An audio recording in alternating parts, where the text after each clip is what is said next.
गणेश चतुर्थीनिमित्त आम्ही सगळे गणपती बाप्पांना आणायला गेलो. मस्त वाजत गाजत गणपती बाप्पाचा जयघोष करत गणपती बाप्पांना घरी घेऊन आलो आणि आल्यानंतर घरात यायच्या आधी बाहेरच त्यांची पूजा आरती केली. घरामध्ये आणल्यावर गणपती बाप्पांना त्यांच्या जागेवर स्थानापन्न केलं. 21 मोदक बनवले गेले आणि त्याचा नैवेद्य गणपती बाप्पांना दाखवण्यात आला. मस्त हार फुलांनी सजलेला आणि छोट्या छोट्या डोळ्यांचा गणपती बाप्पा खूपच क्यूट दिसत होते. त्यानंतर ना आमच्याकडे खूप सारे घरामध्ये पाहुणे आले होते, त्यामुळे मला काही जास्त व्हिडिओ त्यानंतरचे घेता नाही आले. डायरेक्ट मग गौरी बसले, त्याच्या दुसऱ्या दिवशी गौरीचा ओसा होता. सुपामध्ये सगळं साहित्य घेऊन नैवेद्य वगैरे घेऊन आम्ही जिथे गौरी बसल्या होत्या तिथे गौरीचा ओसा केला आणि अजून 4-5 ठिकाणी जाऊन गणपती बाप्पा आणि गौरींचं पूजन केलं. त्यानंतर शेवटी मंदिरात जाऊन हनुमानाच्या गणपतीच्या मंदिरामध्ये जाऊन तिथे सुद्धा पूजन केलं.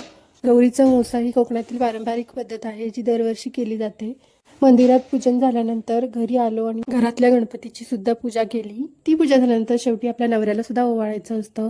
त्यांना ओवाळून त्यातलं एक वाण त्यांना द्यायचं असतं. प्रसाद देऊन त्यांच्या सुद्धा पाया पाडायचं असतं. सो ते सुद्धा केलं. सो असाच होता हा गणेश चतुर्थी निमित्ताचा ब्लॉग. छोटासा ब्लॉग कसा वाटला तुम्हाला कमेंट करून नक्की सांगा. चला भेटूया आपण पुढच्या व्हिडिओमध्ये. तोपर्यंत टाटा, बाय बाय.